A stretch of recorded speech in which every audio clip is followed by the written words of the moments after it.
Hello, good morning, everyone. This is your boy Daz the King, and we back yet again with another edition of King Talk TV. This is the King Talk TV podcast, and yeah, it's been a while, but we're back today, and I do have a special guest, my man Kenya, Army veteran, CrossFitter, um, one of the strongest men that I've ever met in my life. He was on the show before. Bringing him on again because not too long ago he sent me an article that he wrote called 31 Years, 31 Lessons. And each year, I'm presuming, is a lesson that he describes. And we're going to go over each one. Well, not each one today. This is part one of the conversation that we're going to have because it'll take a little bit too much of our time to go through all 31, but we're going to go through 10 or so today, and I'll go through them in detail and just ask him like what inspired him to write these lessons, and we're going to talk about the practical use of each lesson. So it's going to be a good show today, and I believe that it will bring whoever's watching today some value. Again, this is your boy Daz the King. If you're watching this live right now on Instagram, please shout out who you are, where you're from below in the comments, and so I can give you a shout out in return. If you're watching this on YouTube, please like and subscribe and comment below your thoughts, your questions, and whatever else you're feeling about today's show. Again, this is King Talk TV. Shout out to my man Fernandez. How you doing, bro? I hope you're doing well, man. It's been a while since I spoke to you. It's good to see you. And yeah, without further ado, I see my man Kenya is ready. We're gonna bring him on, and we're gonna get the show on the road. Bro, man, what's going on, big What's up? How you doing, man? man? I'm wonderful, man. It's good to see you, man. And I thank you again. This is your second time on the show. I don't have too many second comers come on the show, and I'm and I'm glad that you decided to join me. How are you doing this morning, man? Oh, I'm doing good. I'm just sleepy. I didn't realize like spring the time changed last night, I think. Oh, it did? Yeah, I think so. I think this is their Wow. weekend. Bro, I was wondering why I woke up this morning so tired. I did the incline yesterday, right? And it was brutal. You know, the incline is just brutal. So I thought when I woke up, I was just tired from the incline. I was like, man, the incline really wore me out. But the time went for it. That's crazy. Yeah, the time before this is like, oh man, this is Goodness gracious. wild. I remember back in the day, we had to manually set our clocks, you know, to go forward or to go Yeah, back. Now our phones just do it automatically for us. do it. And It's funny because my stove said like eight something this morning, but like my phone said seven something, and I was like, which one of these is right? I don't know which one of these is right, man. Jesus. it's crazy, man, but it's crazy. But I'm glad you toughened through it, bro. You got the sleep out your eyes, and you were able to make it with me today, man. But not gonna hold you too long, bro. Oh, you good? A few months ago, you emailed me an article that was called 31 Years, 31 Lessons. And before we get into that, man, just a little background on yourself. I know you are active military, correct? Hmm. And Well, no, not now. I'm out now. I'm done oh, now. okay. Yeah, I'm done now. Military, great. Military veteran, and another thing, you are a amazing athlete, CrossFitter, man. You're. I was just saying before you joined on, like you're like one of the strongest guys I ever met in my life, man. And it's amazing what you can do in the CrossFit genre. Can you just explain like it's 31 years, 31 lessons about So, your journey? Go ahead. oh no, go. No, no. I thought you were finished. I'm sorry. I'm cutting you off, man. Go ahead. No, it's no problem. What I was going to ask is, it's 31 years, 31 lessons, basically uh, what you experience as far as your military experience, your athletic experience, and just your thoughts on on on the years of your life to this point.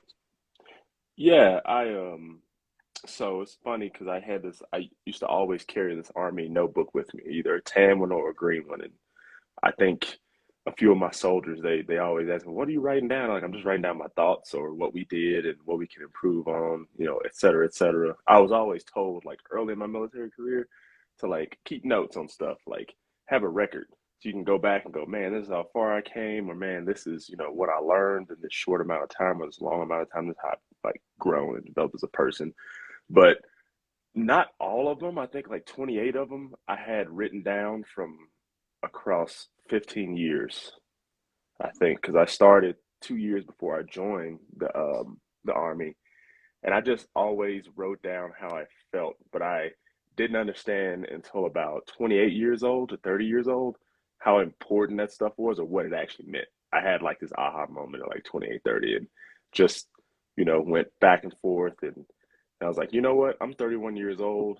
My number that I had in basketball in high school and college was 31.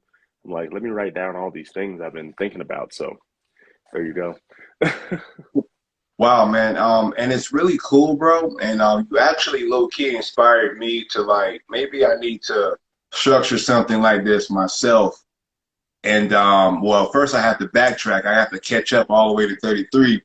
But each year, maybe for my birthday or so, write a lesson or something that I learned from the year. So it's really, really neat, man. You have 31 obviously lessons, and I just explained to the audience that we're not gonna go through all 31 today, maybe 10 or so. Yeah.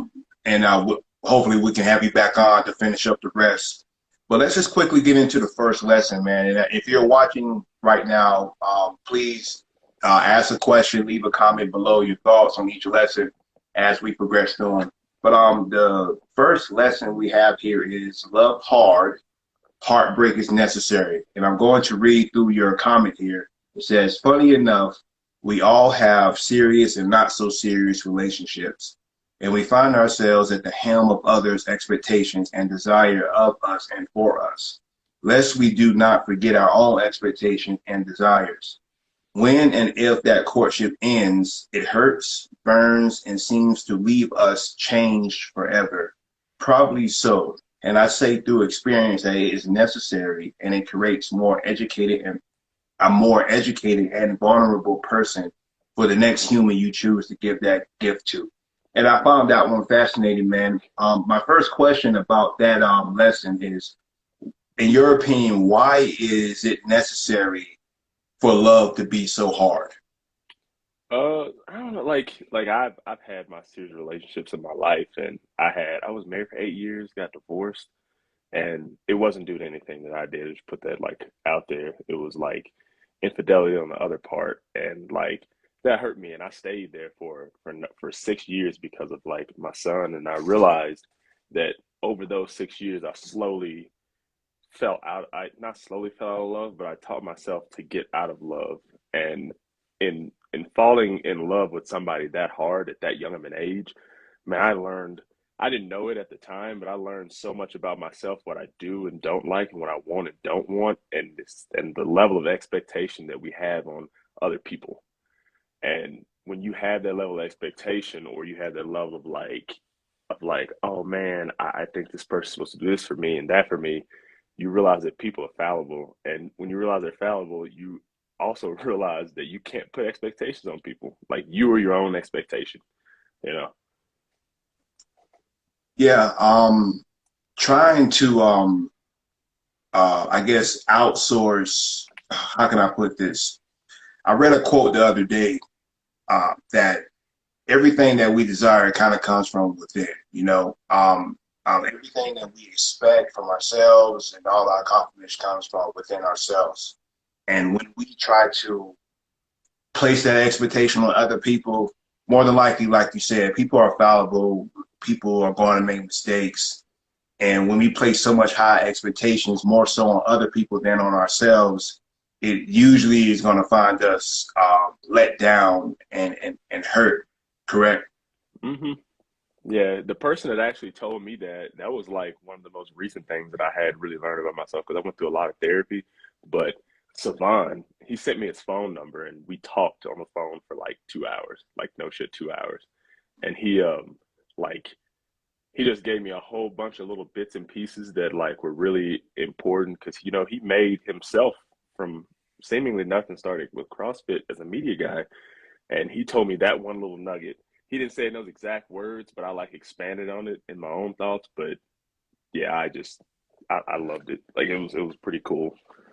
Good, man. Good.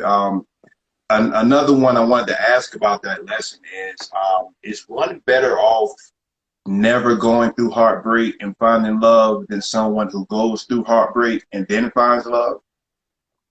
I think that the second is more true. You need to go through heartbreak, then find love. Well, it kind of goes like which came first, the chicken or the egg?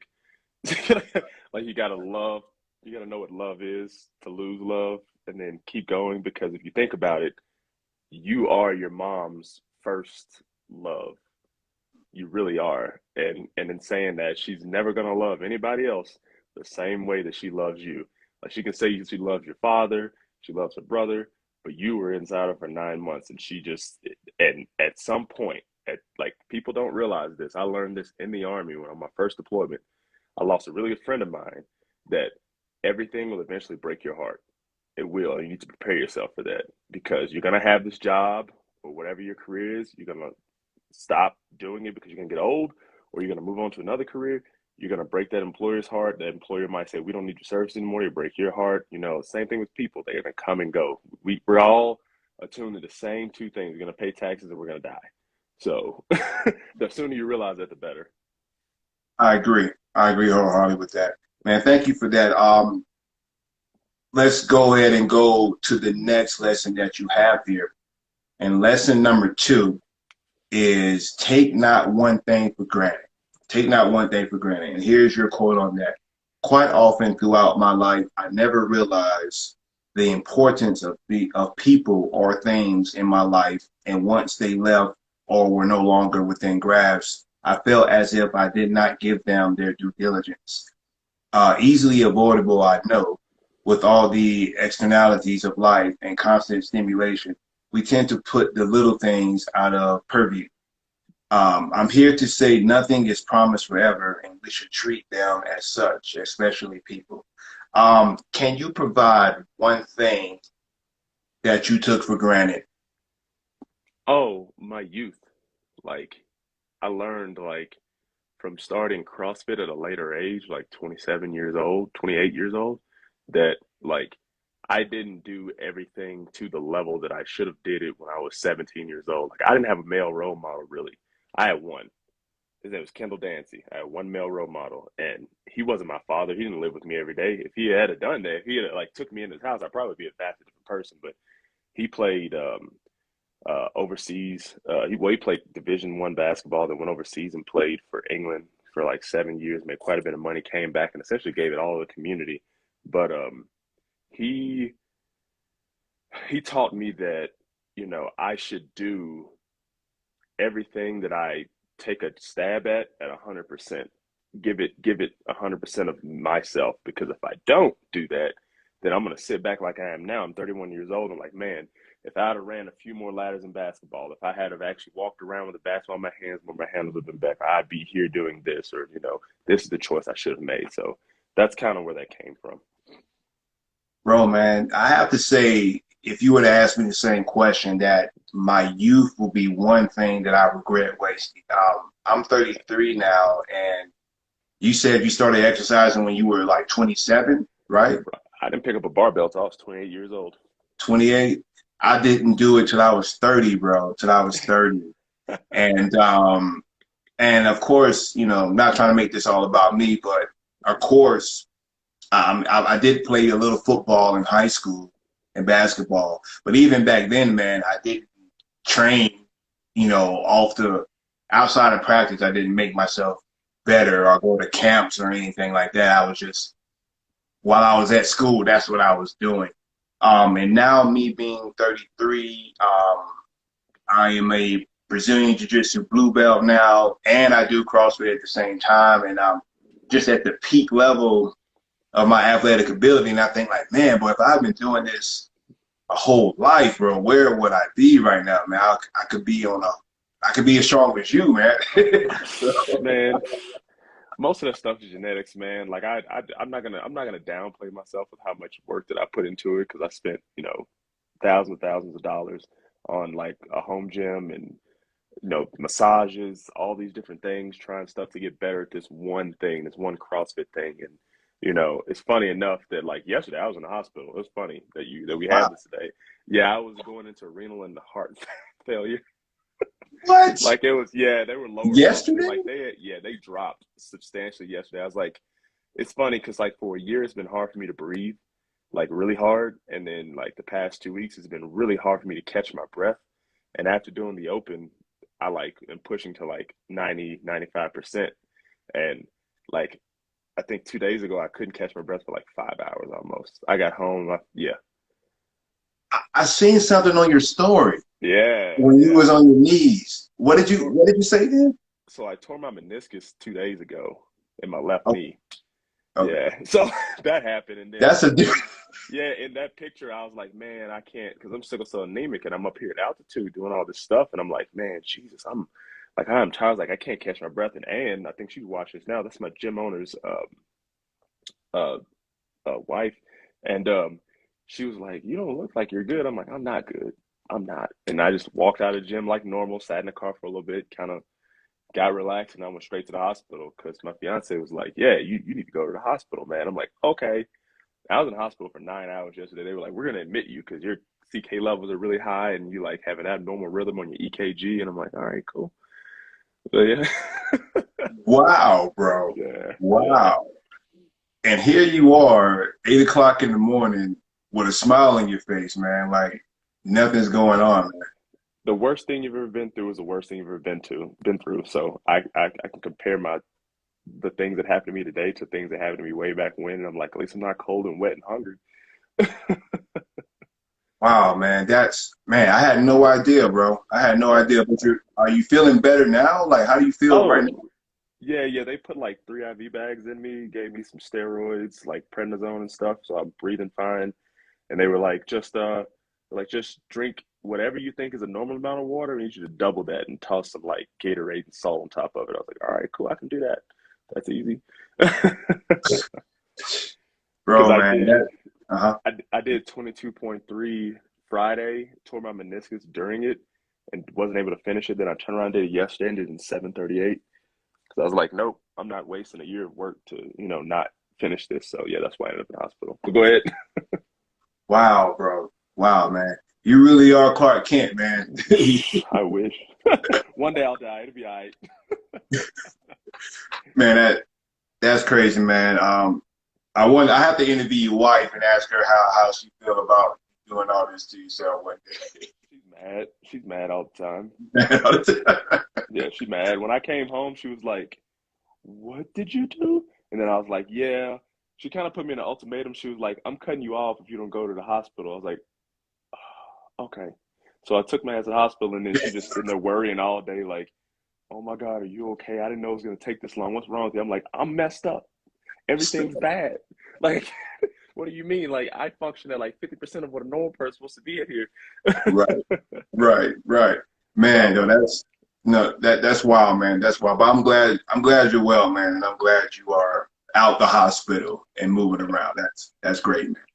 Um, lesson number three. Lesson number three was practice mindfulness. To the effect of the last lesson, mindfulness is something that is used that is a use it or lose it skill. Being present and in the moment directly affects one's ability to find value, both physical and in intrinsic things. Why is mindfulness a use it or lose it skill in your opinion? oh man, like, let's say you didn't like skateboard or snowboard for a decade. Like, when you get back on that bike, you can eventually learn how to do it, but it's going to take a little bit for you to get back to where you were at. So, a lot of people don't think of the brain as a muscle. You've heard this probably time and time again. Like, the brain isn't a muscle; it just helps me like think and keeps my organs going. That's not the case. Things more than just that. It's your emotional center. I've learned that, like, you know what RPE is, right? Like, rate of perceived exertion. I haven't, man. Just talk about that a little bit. So it's a scale of 1 to 10, one being like very easy effort, 10 being the hardest effort you've like that's at 100% of your max effort. You could not go any faster or any harder if you tried. So like it's essentially your brain regulates how you perceive that effort. So like usually when people start a workout, they look at it and they go, "Oh my gosh, like this is gonna hurt for a while," or people go, "Oh, I'm gonna sprint the whole thing." Well, no, or they're gonna go, "That's not attainable." And as soon as you start thinking that's not attainable, then no shit, it's not attainable because now you've got it in your brain. You trained your brain to meet something with the intent that I'm not going to finish, instead of meeting it with the intent of or the level of mindfulness that, hey, I may not finish this, but I can get this, that, and the third out of it. Instead of going, I'm not gonna finish this. I'm just gonna go really slow and not even put the thought process into it. And the side of that, like the reason that it's a user to lose a skill is kind of like, have you ever just been anxious for no reason? Yeah, just very, very anxious. Well, you practice mindfulness or you don't practice mindfulness, that anxiety stays with you. Like it really does. Every morning I get up, I look at my dog, I kiss my wife, I kiss her, and I get out of bed and I just look at the dog, I take her outside and I make coffee. And that's the time for me to not pick up a screen, do anything. That's me being mindful to myself and just giving myself some time to understand where my head is for the day. So yeah. I like what you said, man, and I definitely agree with that. I read a book on the brain not too long ago, and all our brains have neurons, of course. And when a baby is born, there are neurons there, but the neurons aren't connected. And as we get older and older, the neurons start connecting, and it's basically a super highway of connections that forms throughout your brain as you get older in life. And another thing is there are valleys, kind of like if you think of the Grand Canyon, there are little valleys that goes in and throughout your brain. And we develop these valleys in our brain depending on the activities that we do. And if we like, say for instance, for example, Albert Einstein had a dense, he had, I don't know the scientific terms of it, but he had there's a part of his brain that when you play the violin for a while, he played the violin. I don't know if you knew that or not, a whole lot. Mm-hmm. But it developed this specific part of his brain because that's the part of the brain that was active when you play the violin or whatever. But like you said, your brain is similar to a muscle. If you don't use that part of your brain or any part of your brain, it can get weaker. You know what I mean? It can lose effectiveness over time. And to me, I don't know if there's a direct link to this, but I believe that dementia and Alzheimer's disease are kind of a link of not using your brain at its capacity as you should be. Well, what do you think about Well, specifically like the dementia Alzheimer thing, that? or Well, yeah, well, not using your brain over time, just oh not yeah. being active, not challenging yourself. Do you think that could have a link to dementia or something like that? I know you're not a doctor or Oh a yeah, no. scientist, but what is your opinion on that? It's funny that you say that too, because I'm going to PA school. It's funny. It's really funny. Yeah, this is Okay. yeah, yeah. So I understand it, but I'm like more of a disease person. But Right, right. that or my like opinion of that is that you like if you don't use it, you lose it very easily. People that get depression, anxiety, things like that, when they don't go see a therapist, like I go to therapy. I went to a lot of therapy before I got out of the army. I'm still going. And it's just a constant, like everyday struggle or battle to like get yourself balanced and stay on that like middle ground, middle pathway. But if you don't use your brain, if you don't read, if you don't do your job to the capacity you should, if you're not always learning something new, each day you should learn something new. That's 24 hours. If you didn't learn something new, you've kind of wasted it. You really have. And I think that like that dementia Alzheimer's thing comes from like a genetic defect, of course. But then if you think about it, you can train things out of your have your genetic code. Like you can over time build a tolerance to do certain things. Like I can now live at altitude. If I go now to sea level, I'll perform better. If I come back up to altitude, my time to reacclimate myself will be far less than if I had never lived in the first place. So, reading a book a day, well, not a book a day, but like a chapter a day, reading a book a week, a book a month. My friend Gabby, she got me to do that. Mom would say I like spend a lot of time in front of my computer, work from home, but I'll listen to an audiobook and I'll just stop, turn everything off, and just listen or just read the transcript of it and just go down. So yeah, I think they are linked. They do make sense together, and I think that even to your oldest age, you should be doing something physical and mental that challenges you. Right, man. Excellent stuff, bro. The next lesson number 4. Mm-hmm. Enjoy the pain as much as you enjoy the pleasure. I know, masochist alert, but this is not that. I promise. The meaning here is to bring about a thought process and realization that without the pain, you can never really appreciate in depth of what something that feels good truly feels like. I found this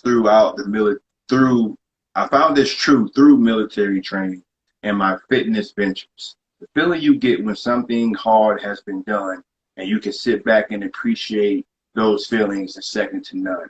I don't actually have a question for this, but I do have a comment on that.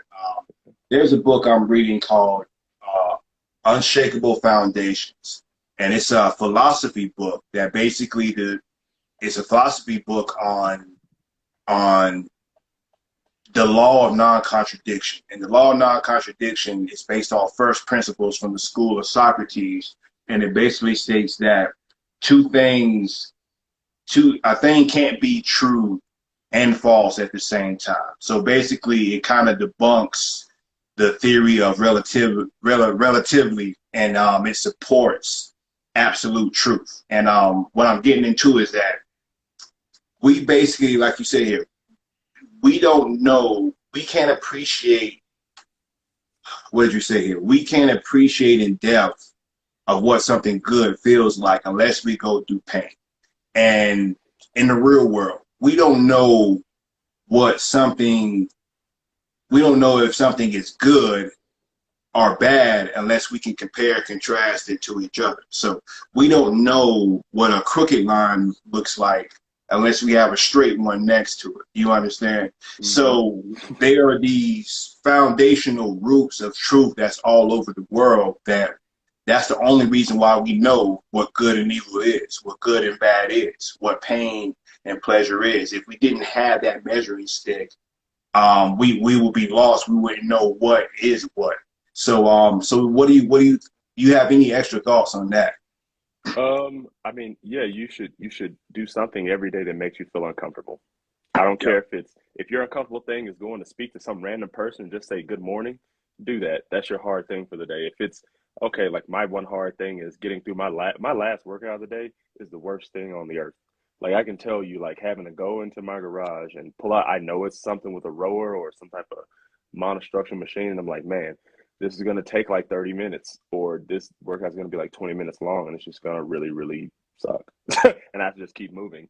So like I always go, man, that thing I did the other day or that thing I did 5 years ago was really terrible. The thing I'm doing right now isn't that bad, really.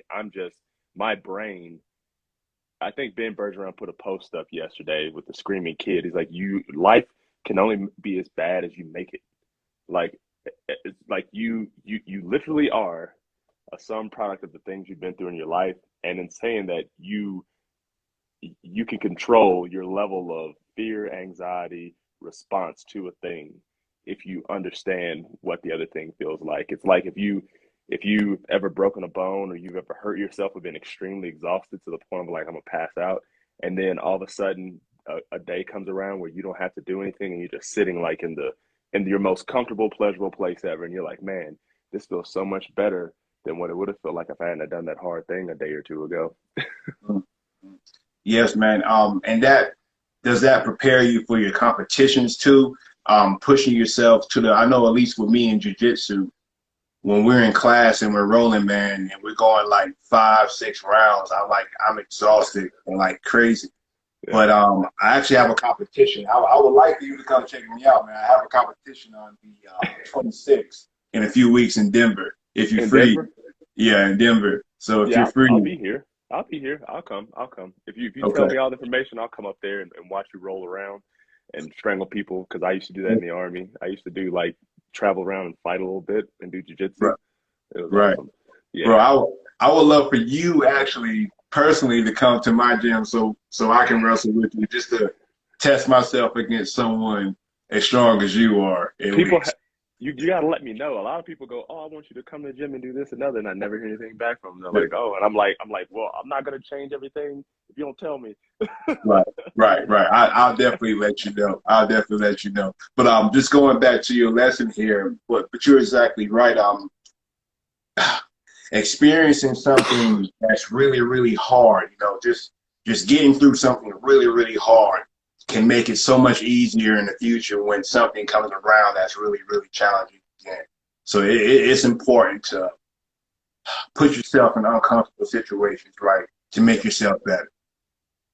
I tell my son that all the time. He's like, "Man, this is hard. This is really difficult." I'm like, "No, it's the hardest thing you've had so far. Just learn something from it. Enjoy it. It's all right, man." It's like you get ice cream later. Think about that. He's like, "Oh my gosh, you made it so much easier." Yeah, ice cream. That's awesome, man. I want to meet your son one day. That's really cool, bro.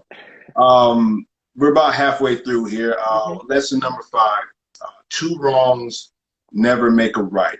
An eye for an eye really does leave people blind, or with one less eye. uh, but in seriousness, revenge never quells the anger you feel towards someone who has done you a disservice. It only grows and makes it easier to justify your anger. I compare the thirst for revenge to being in a desert and attempting to drink from endless mirages. You only end up more pissed and with a mouthful of sand. Um, that reminded me of a quote out the Bible, Romans 12, chapter 21, Romans 12, verse 21, and it says, do not be overcome by evil, but overcome evil with good." And let's talk about what's going on today in Ukraine and Russia, Hmm. and how Russia just out of nowhere seems like invaded a country for no reason. And naturally, us as Americans, and even the more to be more specific, the Ukrainians are probably really, really distasteful towards Russian people, even the Russians who have nothing to do with this war or want nothing to do with this war.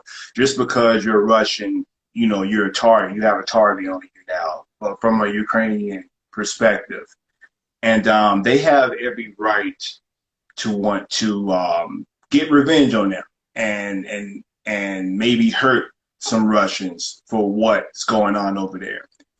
And and like you said, two wrongs never make a right. And I know what's going on there is an extreme situation. But maybe you can speak towards that, or speak toward a situation where someone did you wrong, or maybe you did someone wrong, but they didn't return it in an evil way. They actually returned good for the wrong that was done. Hmm. So yeah, I just like I think being having been married like before for like 8 years did me a lot of like taught me a lot of stuff, like a lot of things. And like she wasn't faithful to me, and that's the truth.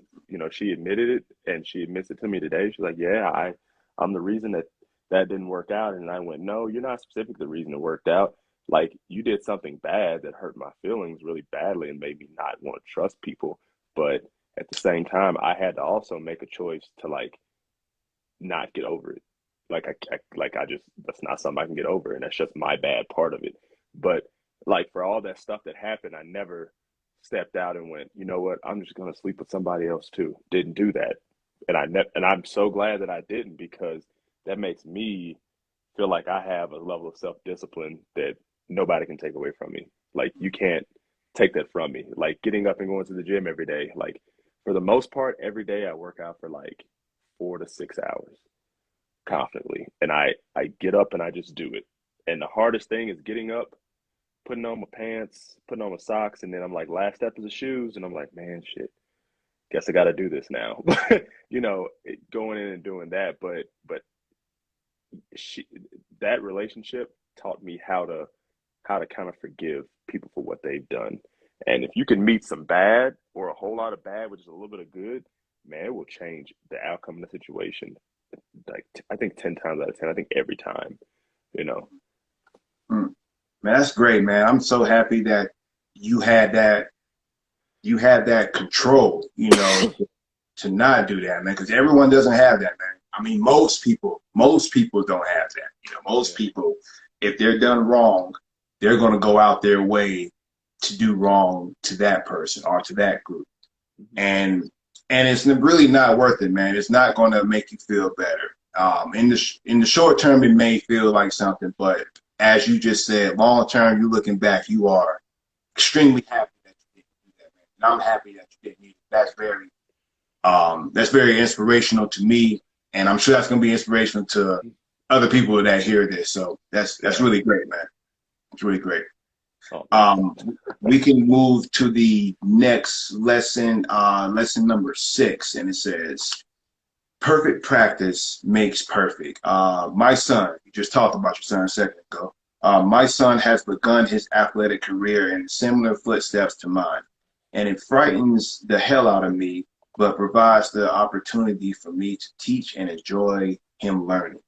The first thing I told him was that practice doesn't make perfect. Perfect practice makes perfect. He quickly understood and asked me how I figured this out. I replied, because I wasn't disciplined. I could have made basketball a lucrative endeavor, but I just went through the motions. First, I want to ask, how old is your son? He's 12 now. 12. Yeah. And how old was he when you explained this to him? About 8, 9 years old. And he understood that, like, first time you said it? Well, like the second time, like 2 basketball practices in, he was like, oh, I get it now. I'm like, yeah. I'm like, if you think about dribbling the ball, and you think about doing it perfect every time, it's going to eventually train your brain to do it perfectly. And you're going to keep doing that over and over and over again. It's like you're building neuron connections in your brain. You get better at it. Right. Well, I basically just asked it. I was going to ask how quickly your son understood. So did you literally explain the neuron thing to him? I explained everything to him how I would want it explained to me. I go, man, he's way younger than me. I've lived 2, 3 of his lifetimes right now. How do I get him to understand this? Okay, the way I get him to understand this is compared to something that's in his life right now, like very childish thing.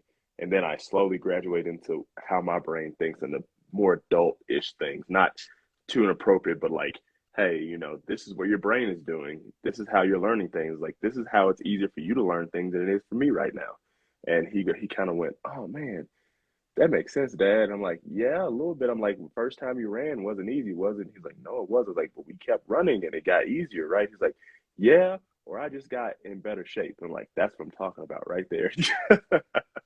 But yeah, Well, he started running track, and then he realized that if he practices that stuff each day and makes a very deliberate effort to practice the things he's bad at, then he'll become a lot better than his friends. Talent only take you so far. did anyone ever throw this at you when you were his age? No. No.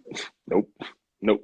I had to slowly learn it. I didn't have a dad growing up. Like, I had male role models that kind of came in and out of my life. Some are still there, and I appreciate them, you know, for everything they do. But most of the things I've learned is through trial and error and reading. So just learning how to do something through reading it or YouTube, to like going out, trying it, fail, succeed, fail, succeed, and I just keep succeeding. When I get 3 successes in a row, I pretty much learned that skill. One more question about your son. Do you see him continuing this athletic path and eventually doing something professionally when it comes to athletics? I see him doing athletic stuff. Like I'm always going to be in his life, so I'm always telling him, "Hey, you're a teenage kid or you're a 20-year-old man. Go do something hard. Like even if it's running races in your local state or doing a weightlifting competition or doing a Spartan race every other month or whatever. I'm just going to tell him, as long as you're doing something that's hard every day, that you can be proud of, that you can say that, 90% of the population didn't do this today, then you've done something with your life. Like, he doesn't have to be LeBron James. Like, he does not have to even be close to that for me to be proud of him or want to support him for what he's doing. I just want to see a constant effort of just trying because you're going to try. Like, how many times in your life have you tried something and failed and then tried something else and didn't quit and something else fell into your lap? You're like, oh man, I'm actually good at this other thing too. And you go, oh man, I can just put that other thing to the side and I'm gonna do this. And focus manager here, you get really good at that. You keep using those lessons you learned from something else and keep building on it. Probably a bunch. Yeah, exactly. Good advice, man. That's really good advice. I want to meet your son one day too. Oh, he's awesome. He'll be here he'll be here in May. In May? Okay. Yeah, Okay. moving to Denver. How tall is he, by the way? I know I did say it last question, but how tall is he? He's 5'4". Goodness gracious, 5'4". He's a giant. He comes like to hero me. He's like right here, and he's like super lanky, and he's got glasses. And I'm like, man, you look like me when I was your age. And he's like, sure. And I'm like, no, you really do. It's eerily scary. You just got your mom's skin tone. That's awesome, man. That's really awesome, bro. Lesson number lesson number seven. Discipline is the bridge or the great separator. And I like this one. Discipline is the missing ingredient formulas for success. That's why so many fall short of their intended goal, no matter their physical work ethic. Not leaving the gym until you do what you have set out to do is a prime example, or eating something that will hinder your performance. Discipline acts as the bridge to success or the divider of the successful and non-successful. My question to you is, how is discipline different from motivation, and do we need both to succeed? Oh, motivation is just like imagine if you're starting a fire. Motivation is just the kindling that starts the fire. Discipline keeps it going. Let's do this like that's the best analogy I can put it in. Let's just think about it for a little bit. Like in order to start a fire, you need kindling and you need a source that keeps burning it. And through that fire, you need someone to tend to it, be disciplined enough to tend to it and keep it going, right? So at the end of the day, your motivation will run out for doing something, but the fact that you're disciplined and you get up every day and you just do it methodically, you just get up, like you get up and go to work. If you don't go to work, you're not going to have a job. Just keep doing it, eventually it pays. I get a paycheck. All right, cool, I got a paycheck. I've saved money. And then whatever that paycheck, I always think like 10 years down the road, that paycheck turns into a savings that turns into another set of formal education. It turns to another career where you don't have to check in for a boss and you have your own thing. But yeah, discipline is like that's the biggest separator between people, or the biggest thing that can bring people together. Because I realized, or I looked at a statistic when I was doing our podcast the other day, me and Steve. It said, it's what Dr. Nick was like, what is the typical, like the average American male's body size? It's 5'9", 197 pounds with a 40-inch waist. That is massive. That's a moderately tall, obese human being. Like it really is. And you look at that and I was like, that's no way that's right. But then I realized that I only see the people that I'm around and that I'm friends with that have the same interests as me. So all of my friends are disciplined enough to go to the gym each day unless they're hurt and try to make themselves better or do something hard. And I don't see the general population that sits down, doesn't go to the gym, just kind of meanders about their life and just goes, oh, well, whatever, it's fine. And they're just average people. So yeah, discipline is super duper important for anything that you do. What did you say at the beginning? You about the fire. Motivation starts the fire. That's what you said. Motivation is the kindling to start the fire, the little soft stuff that you can use to get it started. But those big pieces of wood that you put in every hour is the discipline. If you don't do that, that fire is going to die. As long as you do that, it'll get. And the more discipline you put into it, the more concerted effort you put into that fire, the bigger the fire gets. Right. right, right. But motivation itself is not enough. No, no, it's not. Nope. I could be motivated as hell to get up and go climb Pikes Peak, but until I do a few baby steps to go do it, like do a smaller peak and keep working myself up to it every day or every other day, I'm never gonna do it. Mhm. Great, great. I did have another question to that lesson, man. What is an example of something that you were motivated to do, but not disciplined enough to see it through? Uh, Shoot, what would it be? Something I was motivated to do. Oh, I was really motivated to. I was like, man, I'm gonna go play professional basketball. I was like, I'm gonna do that.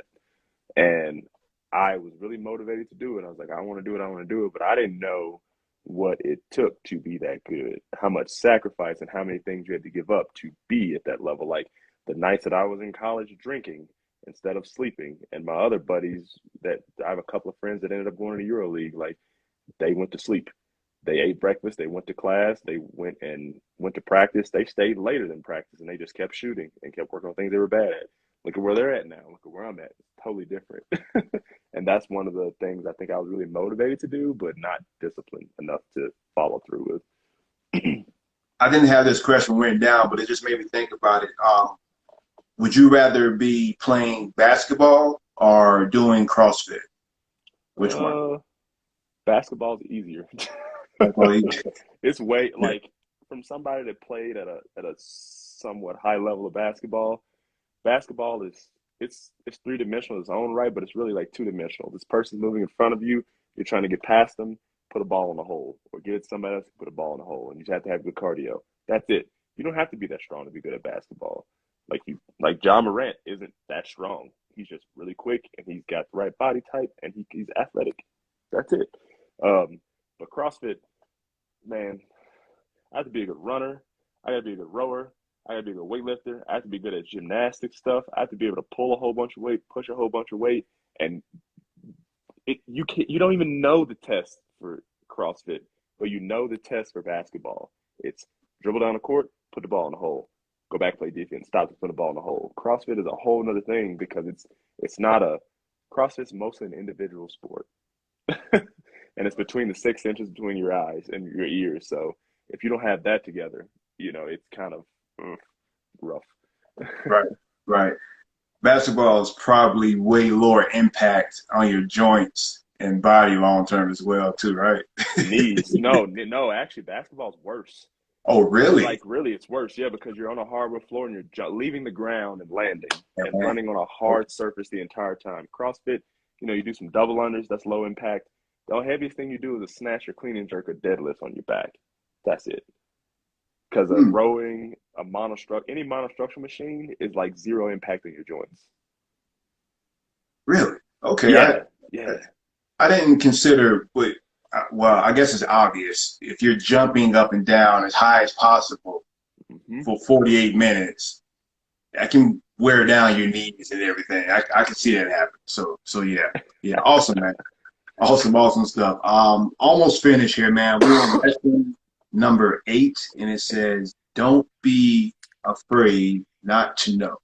So you have to not Every know. coach to not know. Right, right, right. Don't be afraid to not know. Excuse me. Every coach has a coach. Just learn that one. I say this to add that more often than not, we don't know how to get a goal or answer to a question, but with the simple admission of, I don't know. We have we have taken the first step in educating ourselves and others. Inherently, making the choice to appear without knowledge does not bring down your value. It can add to it. To me, this sounds like humbling yourself. If we can admit, if we can admit that we don't know something, how can we learn something? You know what I mean? How we're putting this cap on our knowledge once we think that we know everything, or once we think that we know enough, and we're not open enough to receive anything new. Can you provide a situation that caused you to be humble or kind of forced you to be humble? Oh, I first moved here in 2018, November 2018, And my roommate, Caleb Stipes, I remember him. I'll never forget his name. I think he's somewhere doing special forces stuff now. But he was really big into CrossFit, and he was like, I was like, man, I'm gonna go to the gym. He's like, why don't you come do CrossFit with me? I'm like, nah, man. And my stupid self said this. I was like, that's gay. Like, no, it's not. I was like, it's not that hard. I walked into the gym, and they asked me to overhead squat a barbell, and I did the first workout and I threw up, and that humbled me drastically. Like I remember going to CrossFit Decimate, trying to do a workout. I was just this big human being that was trying to move and do all these things. I got done and I ran straight to the garbage can. I threw up and I was like, you know what? I want to do this every day now. This is hard. And I just kept going. Wow, man. Yeah, it kind of reminds me of something that happened to me with jiu-jitsu. I think I told you a story last time we spoke, but I'm coming out of CrossFit and I'm joining this class. I'm literally the biggest guy in the class, strongest guy in the class. I'm looking around at all these little skinny guys. I'm like, man, I know this is my first day, but I'm pretty sure I can handle myself in here. Shouldn't be a problem at all. Bro, they put me on then I was probably 180 or almost close to 180. They put me on a 120-pound girl. And she whooped me, bro. Choked me out, armbar, you name it, whooped me up. And you talk about humble. I had two choices that day, bro. I could have been like, man, this is not for me, man. I just got beat up by a little girl. I'm not doing this again. But it humbled me and made me like, wow, man, like I'm as strong as I am. I was handled by someone who was almost 100 pounds. Well, yeah, 100 pounds lighter than me. You understand? So, yeah, very, very humbling situation. And yeah, man, that's good stuff. Humbling yourself is important step to take in any endeavor, especially if you don't know what you're doing going into it. So yeah, man, thank you for that. We got two more, bro. Knowledge and money have a lot in common. And I thought this one was interesting. Adding to this topic area, we all spend money, but we do not know how it obtains value circulation. The more hands money touches, the more valuable it becomes through investing, commerce, and bartering. Knowledge is the same because it's not believed until it is used, tried, and true over time. Could you elaborate on that a little bit more? Yeah, so let's think about it. Like you have $1, right? Like I don't have any cash in here, but $1's $1, right? I'm gonna just grab a random post-it. $1's $1, right? You take this dollar, you can spend it on, going to get some candy or something, or going to get a drink, and you drink that drink. That's it. The dollar's kind of gone. Your body metabolizes that drink into something, energy or whatever. But if you take that dollar and you save it, and you spend it wisely on a stock, or you invest it in putting a home gym in, or you invest it in, I don't know, like better food every day for yourself, then over time, the more hands it touches, or the more places it goes, or the more things you can buy with that dollar, the more valuable that dollar becomes. The same thing with knowledge. Like if I know something and I keep it to myself, it has no value. It really doesn't. But the more that I share that thing that I've learned, the more people get something out of it. Either they choose to believe it or choose not to. They try it, test it, it's not for them, and they go, this dude told me I should snatch stand like I should pull my elbows higher up snatching. All right, cool. Instead of pulling my elbows up higher, I'm gonna use more of my legs and bend my elbow back just a little bit because I don't have good shoulder mobility. I'm gonna get under it. Now that works for them. And they've used something some little piece of knowledge I've given them to do something completely different that works for them. Like that makes me feel great. That's what I mean by that one. Yeah, that makes sense when you explain it that way. What is knowledge if we just keep it to ourselves and don't give it to someone else? You know what I mean? I know all of this. I have all this information, but I'm not gonna give you that information. And then what use is it then? What use is it if it's only helping you? So I get that. Wonderful, man. Wonderful.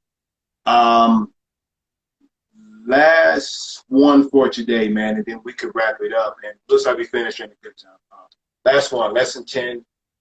It's truly you versus you. I've learned by comparing myself directly to others that it only leads down a road of incompletion and at least at the start of an endeavor. Day in, day out, the sport that I have chosen to pursue, CrossFit, proves this over and over. There is competition, but if it is centered around being better than someone else, like life, you end up short, aggressively so.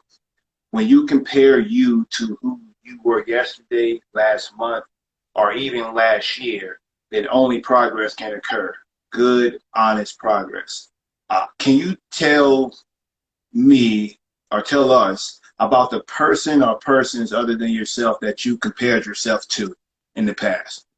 Oh man, I got stupid when I first started this. I was like, oh my God, Rich Fronings's not that good at this. I'm better than him. That was stupid. That was so Wow. stupid. Yeah, bro, Yeah, I I was love you, like, man. But that, yeah, that's, yeah, uh, yeah, that's crazy. That's insane. Like, it's probably stronger, yes, stronger, yeah, by a long shot, but not overall better than. But yeah, that's what I did then. And then I would always go into the gym and I always look at the leaderboard and I was like, man, you know, um, if I can go faster than such as person, that means I'm better. No, no, no. If we're doing a one rep max snatch on week one and then we do it again at week eight, how much better from week one have I gotten? Like, okay, if we do Fran week one and we retest it on week four, it doesn't matter what somebody else got. It matters. Have I gotten fitter? Have I learned to move the barbell faster, do pull-ups faster? Yeah, okay, cool. That's my metric for improvement. So I used to do that all the time. It's called leaderboarding. I used to just constantly do that. I don't do that anymore. I just go, okay, I need to make the top 10% to go to quarterfinals. Check the box, did that, fine. I'm like, okay, everything past this point is gravy. Like it's all everything past this point is more icing on the cake. I'm just getting happier and happier and happier. Comes some fruit on there. I feel good, you know. you mentioned the leaderboard. When you're looking at a leaderboard, it kind of it kind of forces you, or at least makes it hard not to compare yourself to other people, right? Because you see everyone's name on there. What do you think? Yes and no, kind of a little bit. Yeah, it makes it kind of hard to look at it from a completely objective standpoint and go, oh, those are just numbers on a screen.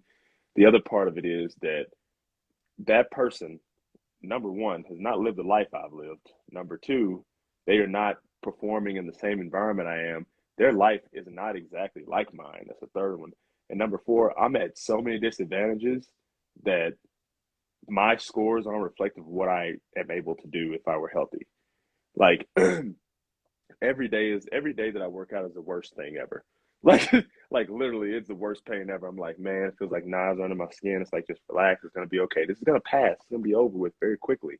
And like I'm sickle cell anemic at altitude. I have no cartilage in my knees. My spine is completely fucked up. I'm gonna have to get fusions in my spine at some point when I get super duper old, or by 42, 43 years old, I might need knee replacements. Um, Terrible for depression and PTSD and anxiety. Like it's really bad. I just kind of hide it very well.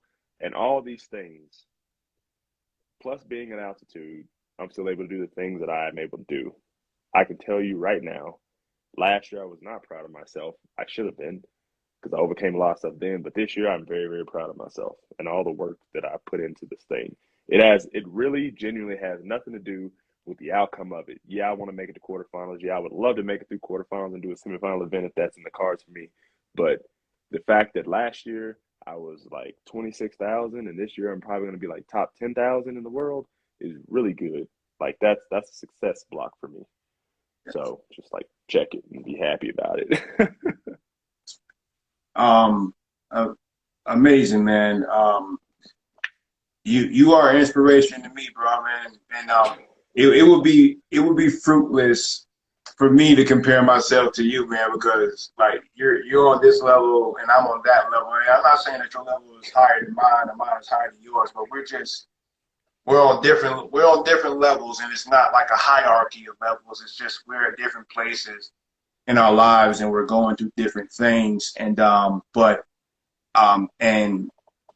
for me to compare myself to you or you to compare yourself to me won't help either one of us. But one thing that we can do is have conversations like this and hear each other, understand each other, learn from each other.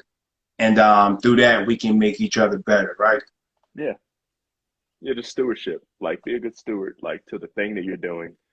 Um, just try to find somebody that doesn't know as much as you and help them as much as you can, because when you teach someone something, that's how you know you've learned it, or that's how you can teach yourself to be better at that thing. When you sit down and you watch someone else perform something or do something or doesn't know something, it gives you an opportunity to give back, because you at one point were there. Like, you didn't just wake up and go, man, I'm really good at jujitsu, and just run through the gym and then, go to UFC or whatever. Like, it doesn't work that way. I didn't just wake up in the morning and go, oh man, I'm gonna put, 300 pounds, bro, I'm gonna snatch it. No, it don't work like that. It still don't work like that. Right. But yeah, just stewardship, man. And that's really key to all of this. Excellent, bro. Excellent. Well, we got through your first 10 lessons. We still have a few more to go.